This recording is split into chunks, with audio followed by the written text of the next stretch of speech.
Hello and welcome to my channel. Today we're going to be talking about homeschooling in the state of Missouri. And you can see I've got a lot of tabs open. So we're going to start with the HSLDA website. And if you have legal questions or legal concerns, you can become a member and they can help you with things like that. I believe it's very inexpensive, and I am not an attorney, so I can't help you with things like that. But I can read their website and you can go and see if it's been updated, because I'm sure they keep updated. Under Missouri law, it says a homeschool is a school that has the primary purpose of providing private or religious-based instruction, enrolls pupils between the ages of 7 and 16 years old. No more than 4 students, can be unrelated, does not charge or receive tuition fees or other remuneration. To homeschool under the statute, you'll need to follow these requirements. And it says you need to teach the required subjects for the required period of time. And it tells you the required subjects in that required period of time.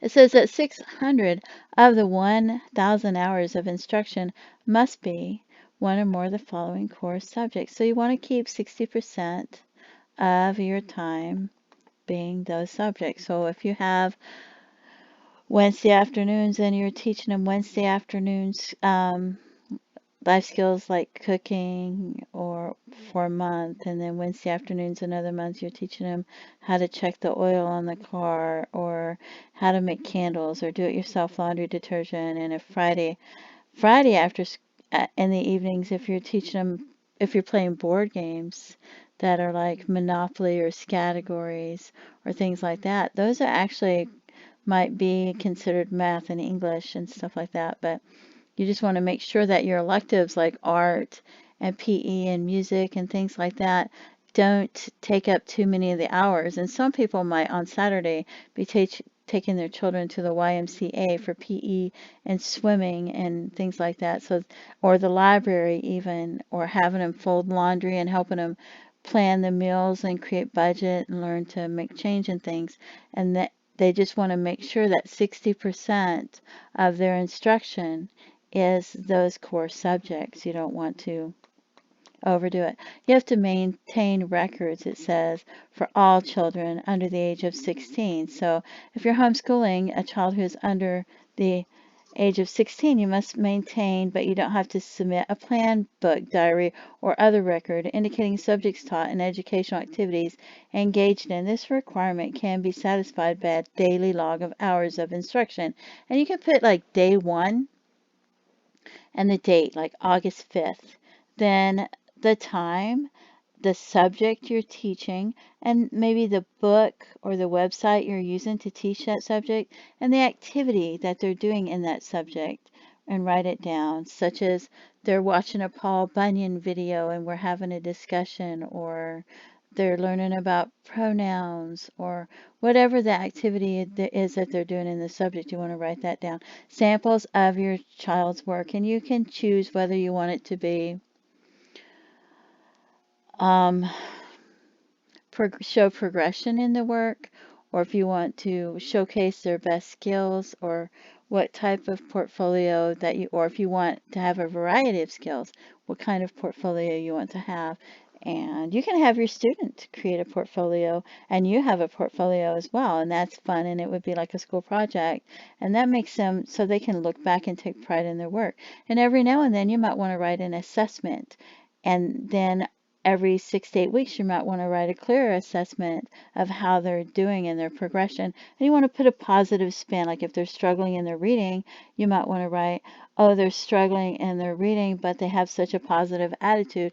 And at the end of the year, you might want to put they were struggling in their reading, but they went up 5 reading levels because they had such a positive attitude and such excellent, work standards. So, and it says academic evaluations. These could be regular tests in the various subjects, annual standardized tests, etc. So, alternatively, you can maintain other written credible evidence that is equivalent to the 3 types of records listed above. Always have on hand at least 2 full years worth of records unless you're just starting out.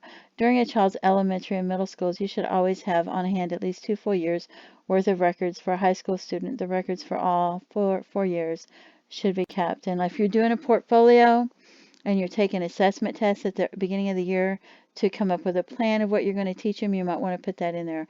Print out your homeschool laws for the state, put that in there, write the date on it. Copies of any forms you filed, a couple of calendars for attendance records, brainstorming your favorite resources and then the resources you're using, proof of field trips with a flyer with a date on it or photos, or them writing a paper about it, sample work that might showcase their best work, show progressive work or the variety of skills. And you might want to keep like 2 or 3 pages of each subject a week. It's up to you to put into the binder. Proof of any field trips taken that are like career field trips, and you might have them create questions to ask people at career type field trips of the education they needed or what they do for problem solving skills and things like that, so that would be in there. If they go on volunteer work and you might want to create certificates and have other people fill it out, or outside classes taken, you might want to have that filled out. Weekly schedule, you might want to put that in there. The daily log of activities. If they do standardized tests for the year, you should put that in there. If you have contacts with emails and addresses and phone numbers for the school, their education or support groups, you should put that in there as well. And those are just some things that you might want to put in that binder.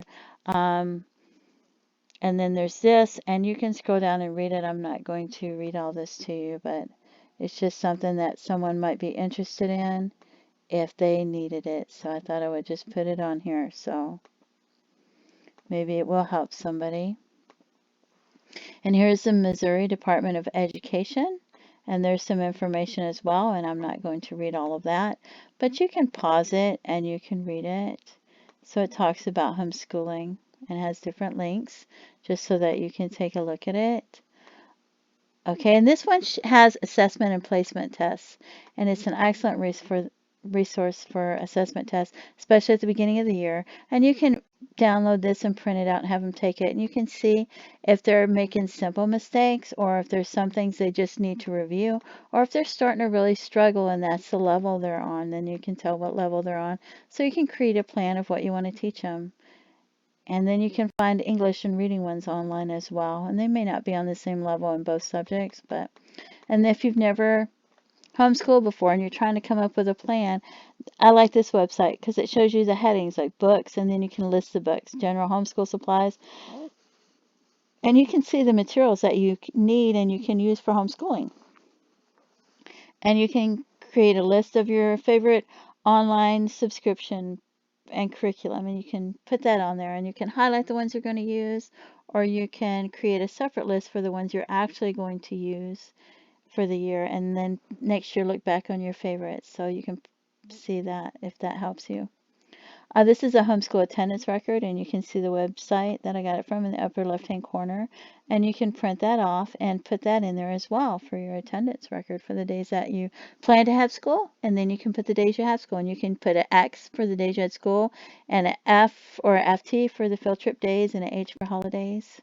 And this is IXL, and you can see how you can easily print out the curriculum from this website if you're going to use it and put it in your binder, and it shows the activities that you're going to be using so that you can see what I meant by when you write down the website, the subject, and the activities they're going to be doing in your daily log.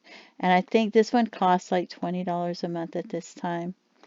And this is Khan Academy. It says it's free for everyone, everywhere, and it goes from pre-K all the way up to having college classes, and it's supposed to have complete curriculum. So, and this one's free, and it's all-in-one-homeschool.com. And this one uses different websites for math and reading. You click on links and go to them. And this one's a lot of fun as well. And it also has Bible study if you want to add that to it. But I don't think it's in the daily one. I think you have to do it separately. And then there is Schoolhouse Rock, which a lot of people may have heard of, but they didn't realize it had so many subjects. And it teaches grammar, science, economics, history, mathematics, and civics. And you can find that on YouTube playlists and YouTube videos. And you can go there and you can see the different subjects. And you can see the subjects listed here, and you can see the different multiplication songs. It's so much fun for children to go and learn this. And if you're making lunch or you're doing something and you need a break or they need a break from what they're doing, they can listen to these songs and you'll hear them singing and they'll be learning all these different subjects that you probably weren't even aware that Schoolhouse Rock had all these subjects.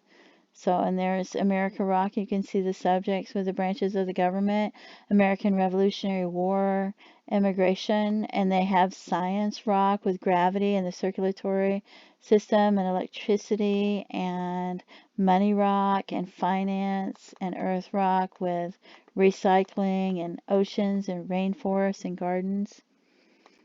And then there is this website, and I thought this one was also an excellent resource. So I thought I would put this up here so you can go to this one and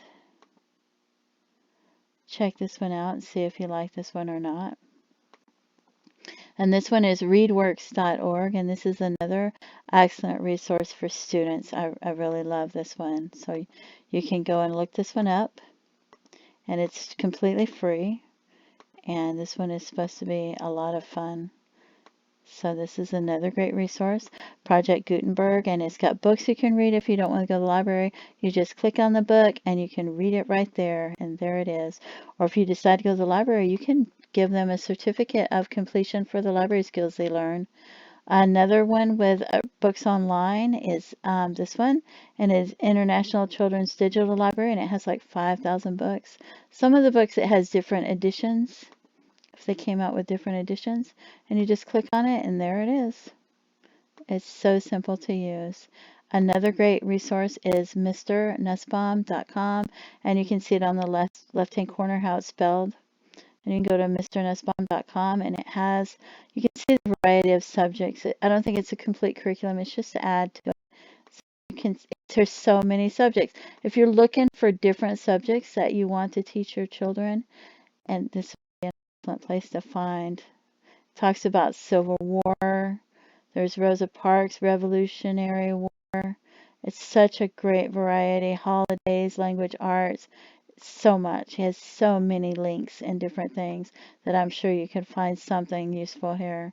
I love this one. So, and here's another excellent resource. You can see the address in the upper left-hand corner. And I really love this one. If you click on Year Art at Year 6, you will be amazed at the material that they have at this website. And then you might want to join homeschool groups, because I don't know about the co-ops, but the groups, there are people that have a lot of knowledge from homeschooling for years, and they might be able to help you with answers to questions that you hadn't even thought of. And they might be sharing books and resources, and you might want to share books or resources with them, with other families that need books. So I just thought I would mention that you might want to join the homeschool group. Some might be free and some might cost a little bit of money, but you can check into it and see what you have in your area. And I hope that I hope that this video helps someone out there, and I appreciate you watching. Feel free to leave comments, and thank you so much for watching, and you have a great day. Bye-bye.